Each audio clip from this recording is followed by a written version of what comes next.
be in your hands, but they've got to do the work against MacArthur. Yeah, look, we just need to focus on our game. We'll have a good indication. Obviously, they play on Saturday.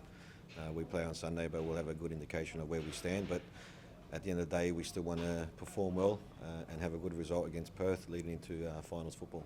We spoke to Joe, kind of, you guys have had a lot of highs this year, and then the week after the high there's a bit of a dip. Can you, with finals coming up, how do you kind of arrest that change?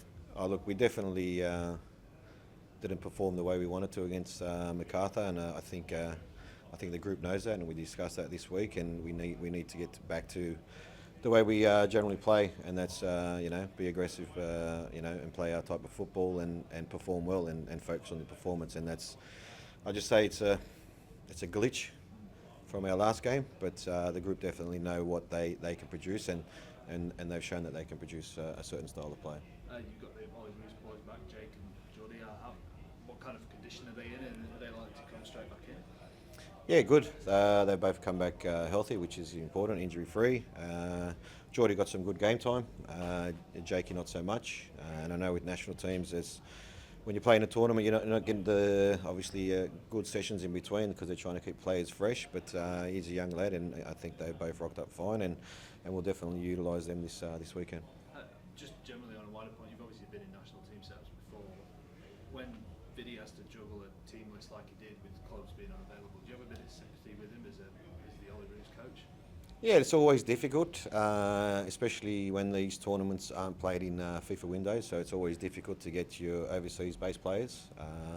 But look, he had a great squad with all these A-League players that currently played in the 23s. So, and most of those guys are currently playing in the teams that they're at. So it's not easy. It's a difficult juggle, but you don't have a lot of time to work with these players, to prepare these players. Look, it is what it is at the end of the day, and obviously they won't be happy. Jordan and Jake obviously would have been grateful to get the experience, but did they come back a little bit disappointed? Yeah, definitely. They wanted to represent their country the best that they could. They wanted to qualify for the Olympics, a great occasion. Not everybody has the opportunity to go and represent their country at the Olympics, so a little bit down, but they seem to be happy being back with the boys and being back with the group, and they're probably looking forward to the challenge this weekend. Paddy Wood as well. The last time we checked in, he was unsure if we're going to see him in finals, not this weekend, but how's he looking? He's got a few more boxes to tick this week, the next couple of days, and I think once he gets through them, then I think he'll join the group back again next week. So hopefully he'll be available for certain minutes leading to finals football. And Glory this weekend, is it easy game? There's no easy games in this competition. Like Joe said earlier, there's no pressure on them. Well, there's no pressure on us too.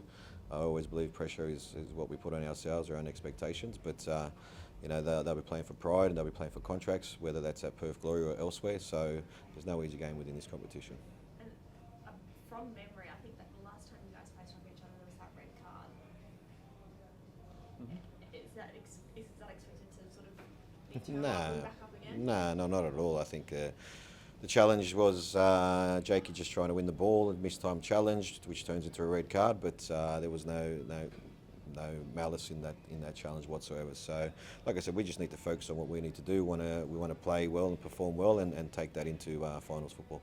What's your kind of view of what Stadges had to go through this year? I feel like hands tied in the market, and they looked at decent. They've obviously got some decent players, but they're probably going to finish with a wooden spoon. The top goal scorer in the competition. It seems a bit strange. Yeah, they do score goals. Tags has had a fantastic season for him. He's probably one of the best strikers in the competition. But overall, they concede a lot of goals as well. So you need to score more than the opponent to win games, and they do score goals, but they also do concede a lot of goals. But look, it's never easy. No coaching job is easy. It looks and Stage has probably gone through that challenge. I've had many challenges at Wellington during COVID time, and you just try to make the best of the situation and control what you can control, and that's what you do on the training field and what you do on the weekends. So yeah, look. Obviously there'll be a lot of learning for those guys there, and obviously decisions will be made moving for the future for them.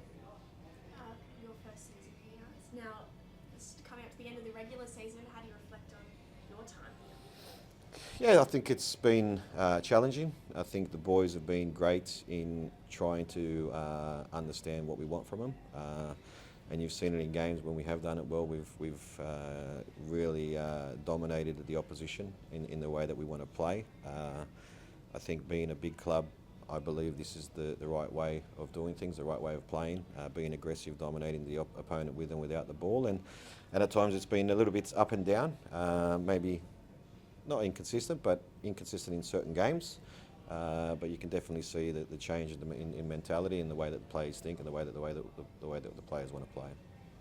We mentioned it to Joe that he's just one game now, probably 2 points off winning that Alex Tobin medal for this season. In your opinion, over this season, I think he finished second last year as well. Is he the best player in the comp? Yeah, definitely he's my player, so he's the best player in the comp. Look, Joe's been fantastic for us. The way we want to play, and you might have spoken earlier that it's very demanding of what we ask of him without the ball, but I think they see the benefits of it when we do win the ball and what he can do in those moments. And he's been very consistent for us this season, and he's very influential in creating moments where we do create goal scoring opportunities or assisted in those moments. And I'm sure his focus will be on trying to win the game and perform well. And then if he picks up another 2 points, I think he'll achieve something really nice. And it's nice to be recognised for the efforts that you put in. Just back on at the start, you said you'll know the lay of the land for you guys. If for example MacArthur were to upset Wellington, do you think about rest and rotation of guys, or do you want to kind of get that? Do you want to channel it so you're heading into finals and with a bit of momentum?